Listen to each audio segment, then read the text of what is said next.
What up? This is the Yahoo NFL live show, little Monday Night Football, and we get our second look at the Los Angeles Rams in as many weeks, and I think they're hoping Greg Ehrenberg, little better performance they showed last week against Tennessee. Yeah, and by the way, Pete, you and I, we did a whole bunch of baseball shows together. We did, I don't remember exactly which day of the week it was. It was Andrew Heaney week. Every day of the week we did it during baseball season. Andrew Heaney pitched every single one of those slates. But it's been a minute since we did a show together, so I'm excited about that. And I am, as YouTube chat saying, I'm bricked up to be doing this show with you here, talking some Yahoo single game contest. We've got the Rams playing. We've got Odell Beckham making his debut. So there's there's some exciting stuff here. I wasn't sure whether to go with the bricked up, like the chat room, because I don't know that slang. That's beyond me.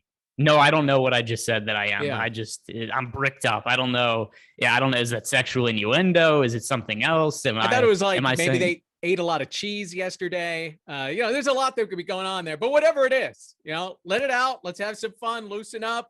We're getting ready. Monday night, like you mentioned, Odell Beckham Jr. in the mix here. Robert Woods out of the mix for the LA Rams. So a lot to figure out as we go along here, and get involved in the chat. We'll echo whatever you put in there pretty much, and we'll figure it out on the fly what exactly you're trying to get at. Give us a like, subscribe, keep up with all of our shows, DFS offers, giveaways. And once you do subscribe, hit that notification button to get alerts when our shows go live. Be sure to also check out today's free premium tools and data over at Awesemo, which are Monday Night Football Showdown, single game projections, NHL and NBA player rankings, and our college basketball DFS projections, which will be going behind the paywall tomorrow. So get on that tonight. Overarching thoughts on this game. The Rams are favored by 3.5. Over-under is over 50. It's not exactly a dynamic offense for San Francisco against a tough defense, but Vegas does expect the Niners to cross that 20-point threshold. Weather shouldn't be a factor. What kind of game script are you considering going into this game, Greg? Yeah. So one thing also that I think we have to talk about from Yahoo perspectives, they do not have Odell Beckham Jr. in the player pool. Yes. So if you're looking for him somewhere, because that was something I kind of got tripped up for a second. I'm looking through, I'm like, where is Odell Beckham Jr.? And because I'm trying to figure out what I want to do with him. And I think that he's the hardest piece of this game to know what to do with. Making his Rams debut, they just signed him a few days ago. The same day they signed him, Robert Woods ends up tearing his ACL. So then you start to think, is Beckham going to play a big role? Is he going to play a minimized role? We don't have to worry about that on Yahoo. But if you're looking for him, he's not currently to be found. As for the game script, I'm expecting the Rams to win, and the 49ers haven't looked all that great as of late. There's been a lot of inconsistency, particularly with Jimmy Garoppolo, but we've got George Kittle back and healthy. That should help them a little bit. But overall, I think this should be a fairly comfortable win for the Rams. Looking at how these teams have performed this year, and I always like checking out Football Outsiders, DVOA. The one that really jumped out to me is that the San Francisco 49ers pass defense is ranked 25th in the NFL. And they haven't had a whole lot of like big passing yardage performances against them. But you think about what Colt McCoy was able to do. The Niners defense last week went for about 250 yards passing in that game. By reputation, the Niners, they're thought of having a pretty good defense, but that really hasn't been the case when you look at it. Jared Goff went over 300 yards the first game of the year. And we know, look, this Rams offense, I should say, they want to pass the ball down your throat. They want Matthew Stafford airing it out. That's a little troublesome if you look at that matchup, and that holds true what the Niners defense has done thus far. Yeah, for sure. And then, if you look at Matthew Stafford, if you want to buy into some weird narrative, though, there has been this thing where whoever moves up the MVP odds list just immediately sucks. That was Matthew Stafford last year. He had a really poor game against the Tennessee Titans in a game that the Rams were favored pretty heavily after Derrick Henry got rolled out. And then you also have this weekend, Tom Brady. Then he becomes one of the favorites. He sucked against Washington. You had Josh Allen last week. He was the fairly prohibitive betting favorite to win MVP. He sucked against the Jacksonville Jaguars. So we'll see if Stafford looks better this week than he did last week. Ultimately, I do think Odell Beckham Jr. is going to help being in the offense. Maybe once again, there's going to be a little bit of easing him into the mix this week and no Robert Woods. But overall, I think Stafford's going to be fine this week. I missed the Manning cast last week. Were any of these guys on the show? That's the other narrative that we're running with here, right? They're like 0-6, I think, the week after. I wasn't even aware of that. Oh, yeah. Oh, Josh Allen was on, then lost to the Jaguars. That's been a thing, but I don't think any of these guys were on. Well, let's start diving in position by position. We'll start with this Rams passing game. it seems like you want to get into Odell Beckham Jr. a little bit. Look, it is tough as a wide receiver to change offenses in the middle of the season. Came in the middle of this week. It sounds like he's going to be active, might be returning some punts, according to a report earlier this week. I mean, that's not going to give you a whole lot of fantasy value here. And again, it doesn't matter so much here because Beckham's not on the board, but depending on what kind of role Beckham plays, that affects the value of, say, Van Jefferson, who I think a lot of people are going to be running to, maybe that he is in that Robert Woods spot, or Tyler Higbee, the tight end, might end up sneaking a lot more receptions in this game, I think. Yeah, it's something that, once again, because I would think going forward, it's just all of the targets that went to Robert Woods, I think ultimately go to Odell Beckham Jr. But then the question becomes, and I want to see if there's been any kind of updates throughout the course of the day. Last I looked, there had not been, in terms of what we're expecting from Odell Beckham. And all right, yeah, so it looks like he's going to play today as expected, and there's going to be, at least the plan is to get him eased into the offense. So that seems like it means limited snaps to me. On one hand, you just say maybe Cooper Kupp just gets all of the targets, but Cooper Kupp kind of already gets all of the targets. So, it's like, if you're like, what is he going to get 20 targets today? I think that's probably unlikely. So yeah, we'll say some of the Robert Woods targets will go to Beckham, but probably a limited amount. If you look at our stats page, we Odell Beckham projected for an under 20% target share. So then you're looking at maybe a couple extra targets to Van Jefferson, a couple extra to Tyler Higbee. So for sure, it creates a little bit of value in their price tags. And I think you could look at two guys from this weekend that are kind of in the same situation as Beckham, one different position, but Cam Newton, they had a package for him, like a little goal line package. He was effective in that role, was able to score a couple of touchdowns, ended up being, wasn't available on DraftKings, but you can have a piece of the offense, and maybe that's what we have with Beckham. The other guy I threw out there is Deshaun Jackson last night. It's like, just go run straight and try to pull some safeties with you. And he had that terrible, what happened on that play last night? If I didn't know any better, I would think he did that on purpose, because he's just running that. It almost looked like he was trying to lateral the ball to a defender. You could see from another angle, the ball actually got knocked out, but yeah, in real time, it just looked like he turned around and threw the ball away.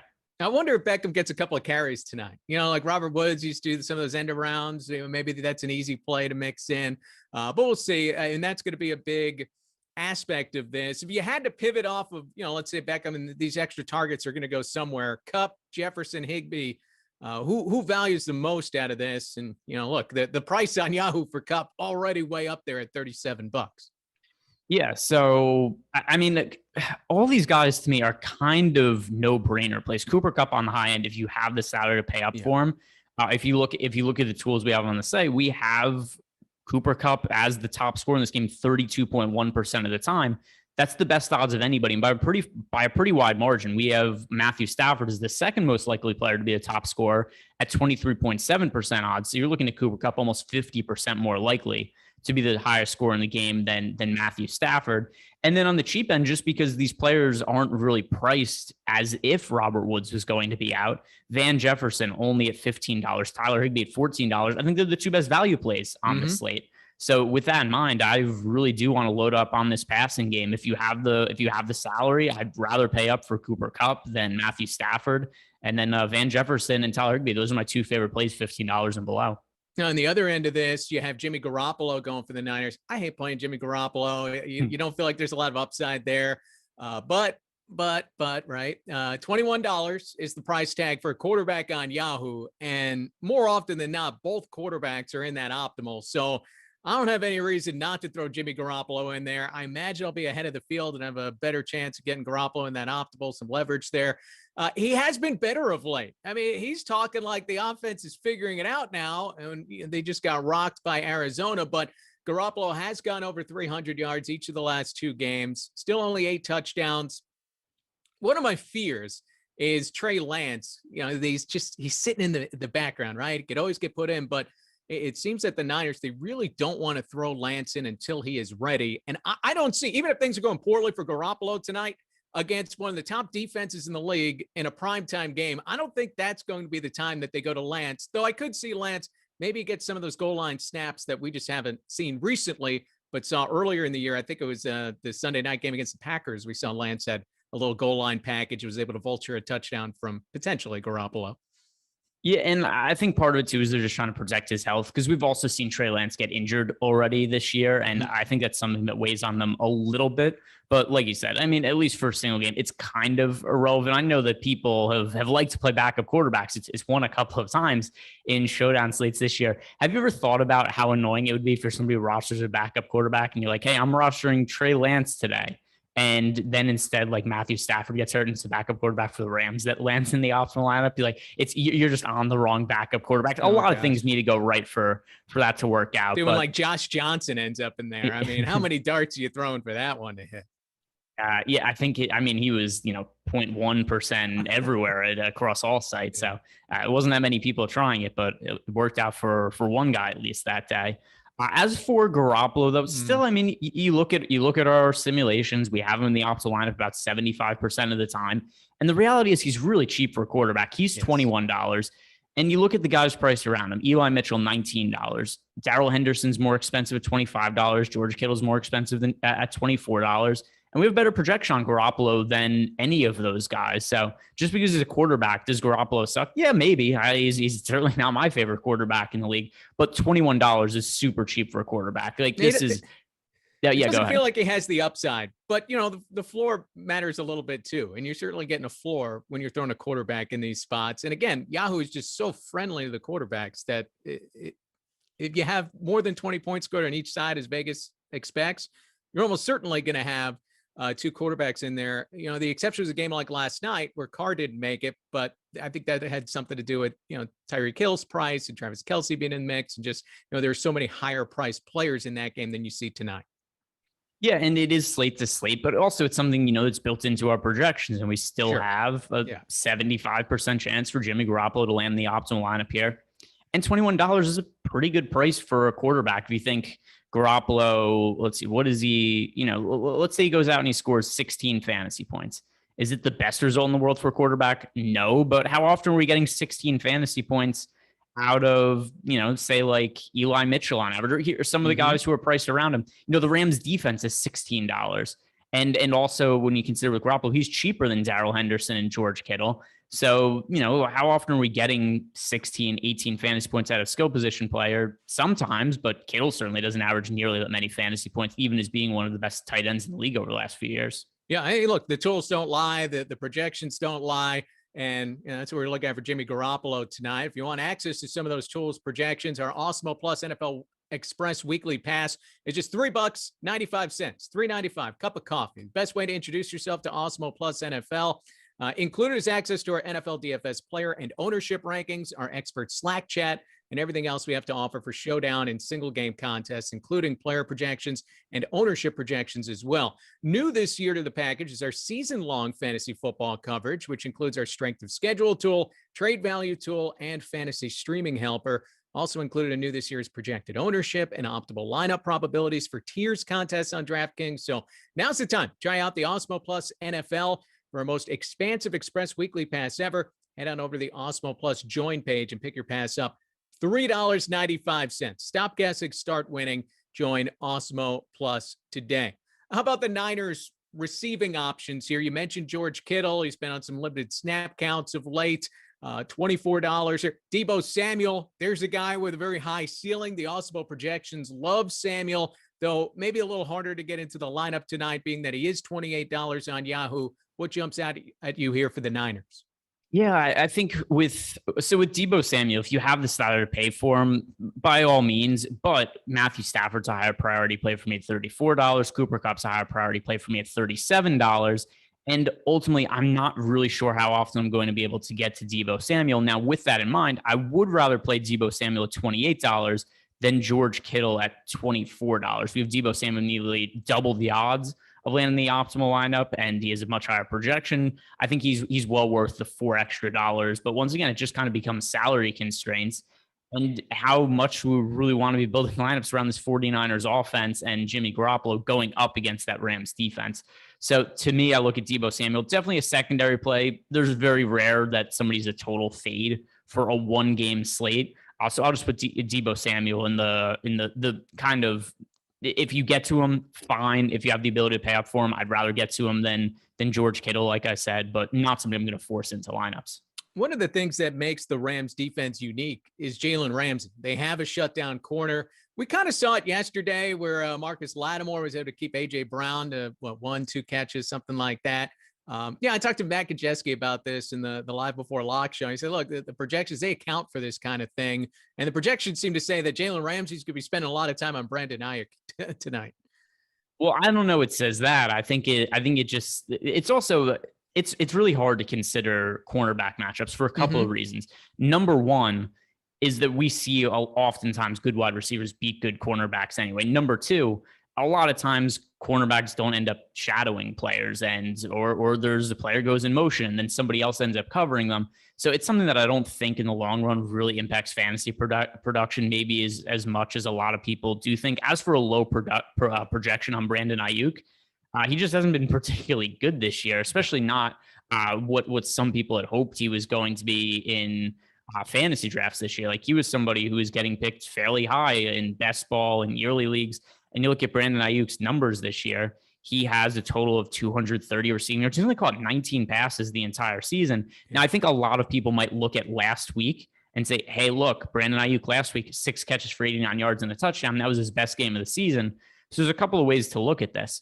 Do we think this is a breakout game for Brandon Aiyuk and we're just going to ignore what happened the rest of the season? Or are we looking at it as garbage time? It's just one individual game that he played decently. And that's more what I tend to think. It's somebody who has played, how many games he played now? 7 games we've seen out of Brandon Aiyuk, 7 or 8 games. And he's had one good fantasy game. Just because that one good fantasy game was last week, I'm not going to go chase it. So Brandon Aiyuk at $15. I'd rather get to the guys from the Rams in that price range. I'd rather play Van Jefferson at $15 and Tyler Higbee at $14 than Aiyuk at $15. Yeah, those two much better odds of being in that optimal lineup and getting you there for the same price as Aiyuk. If you start looking beyond, some of the minimum priced receivers, maybe on both teams here, because it's not a whole lot for the Niners. You have a couple of backup tight ends that have scored touchdowns this year. I suppose probably going to butcher his name, but Ben Skowronek of the Rams. I know he's questionable for tonight. Maybe he's a receiver that gets in the mix a little bit. But again, Higbee, Jefferson aren't that expensive, so maybe you don't have to go dumpster diving too much tonight. Yeah, not really, because like I said, when we're talking about it, and you brought it up there, we got Van Jefferson is $15. Tyler Higbee is $14. So I don't know if there's anybody that I'm looking like Sony Michel at $12, Brandon Aiyuk $15. Then we've got some, really weird names towards the bottom of the pricing tier here. But I don't think that there's a need to really prioritize anybody priced below Tyler Higbee at $14. That's as low as I'm looking to go for a player that I want to get into a considerable portion of lineups. And we've partnered here at Awesemo with Yahoo Fantasy this NFL season. Got some great offers for you. You can check out our exclusive limited time offer, which gets you 1 free month of Awesemo Plus Platinum. Now, to qualify, you need to be new to Yahoo. Sign up for an account via the link below. Deposit, play. That's it. Bada bing, bada boom. Yahoo will send us your name after you play in your first paid contest, and we'll reach out via email with your coupon. If you need immediate access, email support@awesemo.com. We'll get you all set up. You can also claim a free $10 below, which could be used to enter any Yahoo contest, including tonight's $100,000 Monday Night Football baller. Make sure to use our DFS tools and projections designed specifically for Yahoo to give yourself the best shot at winning big. 49ers running backs, I think, are kind of interesting. Eli Mitchell has been the clear guy. He's $19, 3 touchdowns this year, 469 rushing yards. Caught some passes last week, which is good. He really hadn't been a factor in the passing game. But the wrinkle this time around is JaMychal Hasty is out, the backup running back. And now Jeff Wilson Jr. is healthy. Didn't see any snaps last week, but Kyle Shanahan was kind of like, well, Mitchell's the starter. He's earned that. But it sounds like Jeff Wilson's going to be able to maybe take some third down opportunities. And I guess if Mitchell struggles a little bit early, maybe they do go to Wilson a little bit. This has been a productive running back in the past. It's just a shitty game script for him. I mean, both you and I are in agreement that we think that the Rams are more likely to win this game than the 49ers. And then you start to worry about Eli Mitchell. Is he potentially going to get phased out of the game a little bit in the later portions if this is a game where the 49ers are trailing? Because bringing up Mitchell's game log right now. Last week he was targeted. Last week he was targeted 5 times. The games before that, 0 targets, 2 targets, 2 targets, 0 Not targets. Mm-hmm. So I just kind of consider that. And I think there's a fairly high likelihood that he gets scripted out of this game if the Rams win. That's concerning to me when we're just looking at the overall spread for this game. The Niners, they just can't get away from that, though. That's what they do well, is run the ball. This is one advantage that they really have on this Rams defense. So it's tough to get away from Mitchell because you're trying to figure out how else they're going to score points. And I guess, maybe I'm just looking at last week and hoping, hey, Mitchell could be a factor in the passing game, even if they do fall behind. But that is certainly something to watch. Kyle Juszczyk, he ended up in the optimal lineup on Yahoo that Sunday night game against the Packers, scored a late touchdown, but typically not someone that you have to factor in too much. Rams run the game. Darrell Henderson, look, maybe he's playable generally. That's a pretty high price tag, $25 tonight for a team that isn't all that interested in pounding the rock. No, so with Darrell Henderson at $25, he's certainly in play, but I put him in the same boat as somebody like George Kittle, and we have a really similar projection for the. By the way, I don't know what is stuck in my throat right now, but I could barely breathe. You got to do. I'll talk, baby. It's the worst thing ever. I don't know if there's I was doing some cleaning with my dad at my house before this, and I don't know if there was something that I swallowed or whatever, but I'm getting through this. I'm like, there's something in there that will not come out. I put the cough button on, tried coughing before, still stuck there, but we've got 9 minutes to tough it out. This is the You're flu not game supposed for to me. drink the cleaning stuff, like bring a Gatorade, do what you got to do. Yeah, what? I know, it's surprising. Now I'm questioning all of your picks here. Nah, that's incorrect. You're supposed to drink that. Okay, let's get it out. Get it all out. Just major coughs. Yes, as much as possible. Just push, Greg, push it out. This is 8 minutes. 8 minutes. We've got the game winding down. This is the crunch time. This is where everything. This is money time. This is where wins are made. This feels like the Falcons looking at the clock a few Super Bowls ago. That's what this is reminding me of right now. Yeah, I can only this month. This must be look at the clock. It's by the way, which is absolutely what I've been doing the last few minutes. But yeah, anyway, Darrell Henderson. Yeah, go ahead. $25 for him. Maybe it's Darrell Henderson, man. He doesn't like what you got to say about him, and I guess is this a curse? Is it a curse on me? Henderson wants you to recommend he play, and he will free your voice. The frog will disappear. I don't think this is ridiculous. All right, Darrell Henderson, $25. Here we go. We're pushing through this. He's a mediocre play in terms of odds land in the optimal lineup. We have him right around 40% right now, and I think it just compared to the guys around him. If I have that kind of salary, I'd rather get to Deebo Samuel at $28. But it's just not a priority play for me, especially when you consider the high end. We've got Cooper Kupp, $37, Matthew Stafford, $34. We have a really similar projection on Van Jefferson and Tyler Higbee. So it's, like you said, a little bit too expensive a price tag on Darrell Henderson, but it's not anything unplayable. How about the defenses here? You got the Rams checking in at $16. It is a defense that can make some things happen. You got Aaron Donald, Jalen Ramsey, sacks, interceptions, that kind of thing. The 49ers, you can say they're cheap. They're $10. The Titans were cheap last week, ended up in the optimal when they went head-to-head with the Rams. I don't necessarily foresee the same kind of result there, but whenever the defense is $10, it at least makes you have to consider them, I think. So, what's funny? Do you know why they landed in the optimal lineup that game? It was because the game was so one-sided and you had to play. Well, actually, it wasn't that the game was so one-sided. It was that there was so little fantasy production in the game that just being able to get a defense in there for min price that scored, a handful of fantasy points, that ended up being enough to be in the optimal lineup. I don't expect that to happen in this game, though, especially because there are so many players that are viable that are cheaply priced. Like for the 49ers defense to land in the optimal lineup, we'd have to be getting almost nothing out of guys like Tyler Higbee, Van Jefferson. Maybe I'll play devil's advocate to my point a little bit. Maybe Odell Beckham Jr. scores the fantasy points and he's not in the player pool on Yahoo. Maybe then is where you need just a few fantasy points out of the 49ers. But in general, I think we're much more likely to get a decent fantasy performance out of Van Jefferson, Tyler Higbee. We only have the 49ers with a 6% chance to land in the optimal lineup. So it's not something that I'm really considering. Even with the price tag, they're out. Remember, Odds Shopper is changing the way you approach sports betting. Shopping to find the best line available, always important, but Odds Shopper allows you to find the best bet in 30 seconds or less. It also gives you the projections from Awesemo, so you can see right away if it's a good bet, get your return on investment, the whole 9 yards. OddsShopper now has that for NFL and NBA player props, which are derived straight from Awesemo's projections. So you can now find the best edges betting player props. 100% free, no sign-up required. No reason not to at least give it a look. So check out oddshopper.com and start making better bets today.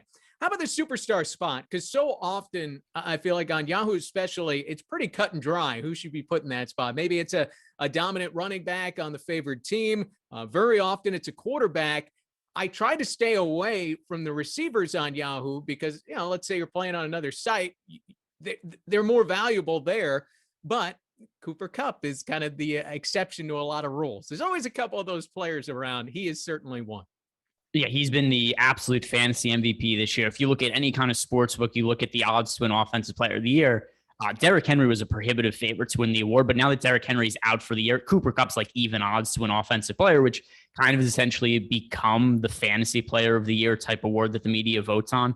But then you look at the numbers, and we talked about this a little bit at the top when it comes to Matthew Stafford, but the odds of Cooper Kupp being the top scoring player in this game, it's 32.1%. So 1 out of 3 times this game plays out, we're projecting Cooper Kupp to be the highest scoring player. And there's only 2 other players with odds over 10%. That is Matthew Stafford and Deebo Samuel. And once again, Cooper Kupp's about 50% more likely to be the highest scorer than is Matthew Stafford. So I think that I'm on the same page with you in terms of, at least for the way Yahoo scoring works, where there's no kind of change in salary for the guy you're putting in the superstar spot. A lot of times it is a running back or a quarterback we're going with here, but Cooper Kupp is kind of an exception to the rule. So at least per our numbers, he's by far the most likely to be the top scoring player. He's going to be fairly popular as well, though. Yeah, well, no doubt about that. And it remains to be seen just how many targets he ends up seeing, right? Everyone's considering, Van Jefferson or Higbee, or who's going to be the guy, Odell Beckham. What kind of role is he going to play with Robert Woods out? And yeah, it could all just end up going to Cooper Kupp anyway, as Matthew Stafford has done quite a bit over the course of this season. So Cooper Kupp certainly up there. What's a path that like Deebo Samuel ends up being the superstar? I mean, that's one, if you want to get cute, you could certainly go off the board a little bit, bypass Jimmy Garoppolo in that top spot. But I mean, you're looking for multiple touchdowns, probably a Deebo Samuel to get him up there. I mean, he has the best odds for us of anybody on the 49ers to land in the optimal lineup to be the top scorer, 13.8%. So it's not super likely, but it is possible. More than likely, it's going to be either Cooper Kupp or Matthew Stafford. If I had to roster a 49ers guy, I guess it would be Deebo Samuel, especially because of the expected game script we have here, where you and I both think the 49ers are going to have to throw the football. Who are they going to throw the ball to? Most likely Deebo Samuel and George Kittle. Deebo Samuel has really established himself as the number 1 pass catcher on this team. So low percentage play, if you're somebody who's playing, 10 to 20 lineups, I think you want to have Deebo Samuel in the superstar spot in 1 or 2 of them, but not a super high probability play. All right. You made it, bud. You made it. Yeah, we made it. We made it through. I don't know what happened, but you clicked. You Should we go back to Darrell Henderson? I kind of want to test this theory that there's some kind of spirit. No, don't do this him. to me. No, yeah, Darrell. I'll just read off some numbers here. Darrell Henderson. I'll just give out everything we have in our single game thing and see if I can make it through. Darrell Henderson, $25. We win with a 5.1% chance to be the top scoring player. He's got a 31% chance to land the optimal lineup in the utility spot. And there we go. It's not the curse of Darrell Henderson. Well, you're saying, you're saying neutral things. I feel like you start saying don't play him. That's where we get into trouble. But we'll just assume that's the case. We won't put that to the test. But that's my theory as to what happened there. Look, we appreciate all you guys getting involved in the chat. This has been the Yahoo NFL Live Show. Pete McCarthy, Greg Ehrenberg. This is just the tip of the iceberg of what is to come on the Awesemo DFS channel. NBA Deeper Dive pre-show begins at 4:15 Eastern Time, and then back to the NFL with Showdown, the NFL Showdown live before lock at 7:15 Eastern. Good talking to you again, Greg. I'm Pete McCarthy. You guys take care. Get that water.